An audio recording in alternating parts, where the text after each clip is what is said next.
बिहार विधान परिषद चुनाव लगातार तीसरी बार जीतने के बाद डॉक्टर दिलीप कुमार जायसवाल को आज किशनगंज में सिख एवं सिंधी समाज के लोगों द्वारा सम्मानित किया गया। मालूम हो कि एमजीएम मेडिकल कॉलेज कैंपस में आयोजित इस सम्मान समारोह में किशनगंज गुरुद्वारा प्रबंधक कमेटी के सदस्यों सहित पूर्णिया प्रमंडल के लोग भी शामिल थे। इस मौके पर पटना साहिब धर्म प्रचार कमेटी के चेयरमैन सह गुरुद्वारा प्रबंधक कमेटी किशनगंज के प्रधान लखविंदर सिंह लखा ने कहा कि तीसरी बार एमएलसी चुनाव जीतने पर हम सभी ने डॉक्टर जायसवाल का सम्मान किया है। वहीं उन्होंने कहा कि बिहार में सिख समुदाय के लोगों को अल्पसंख्यक का दर्जा प्राप्त नहीं है, इससे अवगत करवाया गया है। उन्होंने कहा कि अल्पसंख्यक प्रमाण पत्र नहीं मिलने से काफ़ी परेशानी होती है। वहीं इस मौके पर डॉक्टर जायसवाल ने कहा कि जिस तरह से मुझे सभी धर्म और जाति का प्यार मिल रहा है, यह मेरे लिए बड़ी चुनौती है। उन्होंने कहा कि भारत के संविधान में सिख समुदाय को अल्पसंख्यक का दर्जा प्राप्त है, लेकिन बिहार सरकार क्यों सर्टिफिकेट नहीं दे रही है, इसके लिए वो सदन में सवाल करेंगे। साथ ही मुख्यमंत्री से भी इस संबंध में बात करके समस्या का जल्द से जल्द समाधान करवाएंगे। किशनगंज से अब्दुल करीम की रिपोर्ट।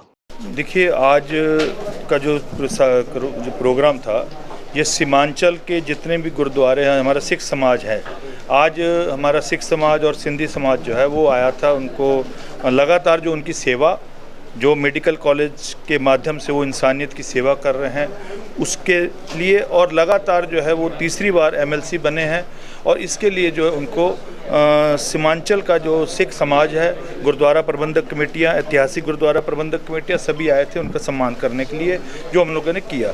साथ में हम लोगों ने एक ये मांग रखी है, ये बहुत बड़ी विडंबना है, दुख की बात है कि अभी तक बिहार के अंदर जो भी सिख परिवार हैं उनको अल्पसंख्यक होने का किसी तरह का कोई प्रमाण पत्र नहीं मिलता है।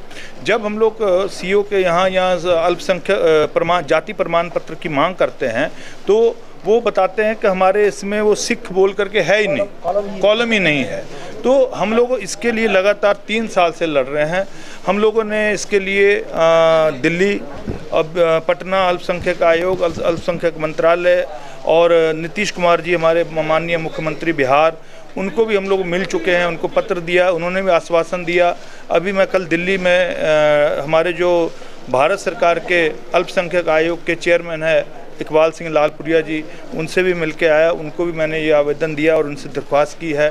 और आज हम लोगों ने डॉक्टर दिलीप जायसवाल जी से भी ये साहब ने मिल कर के एक सुर में हम लोगों ने ये मांग रखी है कि जो ये हमारी समस्या है इसको दूर किया जाए, ताकि जो बिहार में रह रहे सिख परिवार हैं उनको अल्पसंख्यक होने का जो लाभ है, बच्चों जो हमारे सिख बच्चे हैं जो पढ़ाई लिखाई करते हैं, छात्र छात्राएँ हैं और जो व्यवसायी हैं, हर क्षेत्र में जो अल्पसंख्यक को जो लाभ मिलना चाहिए वो हम लोगों को उसका लाभ मिल सके, इसके लिए हम लोगों ने डॉक्टर दिलीप जायसवाल जी से मांग किया है।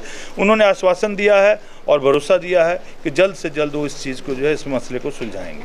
देखिए, समाज में जितने भी अलग जाति और धर्म है, जिस तरह से मैंने कहा था कि मेरा जीत किसी दल का जीत नहीं है, ये दिल का जीत है। और आपने देखा कि जिस तरह से यहाँ के सभी कौम और जाति के लोग, चाहे वो हिंदू भाई हों, चाहे मुस्लिम भाई हों, चाहे सिख भाई हों, चाहे ईसाई भाई हों, जिस तरह से सभी कौम और सभी जाति का प्यार और सम्मान मुझे मिल रहा है, तो मैंने कहा कि ये मेरे लिए एक चुनौती है। जब भी किसी को सम्मान मिले, जब भी किसी को इज्जत मिले, जब भी कोई संगत अपना लीडर मानने को किसी को तैयार होता है, तो उसकी जिम्मेवारी भी बढ़ जाती है। और उसी जिम्मेवारी के तहत मैं वाहिगुरु से, भगवान से, अल्लाह से, यीशु मसीह से प्रार्थना करता हूं कि मुझे और शक्ति देना, कि जिससे कि मैं सभी को साथ लेकर आगे बढ़ाने का काम कर सकूं। उनको जो भी मेरी जिम्मेवारी होगी वो मैं निभाने का काम कर सकूं। ये बहुत बड़ी बात है। भारत के संविधान में सिख समाज को अल्पसंख्यक का दर्जा है। तो जब भारत का संविधान में से सिख समाज को अल्पसंख्यक का दर्जा है, तो बिहार सरकार अल्पसंख्यक का सर्टिफिकेट क्यों नहीं इशू कर रही है? अभी जो सदन होगा, मैं उसमें सदन में इसका सवाल भी उठाऊंगा और मुख्यमंत्री जी से मैं बात करके इसको जितना जल्दी है इसका हल निकालने का प्रयास करूंगा।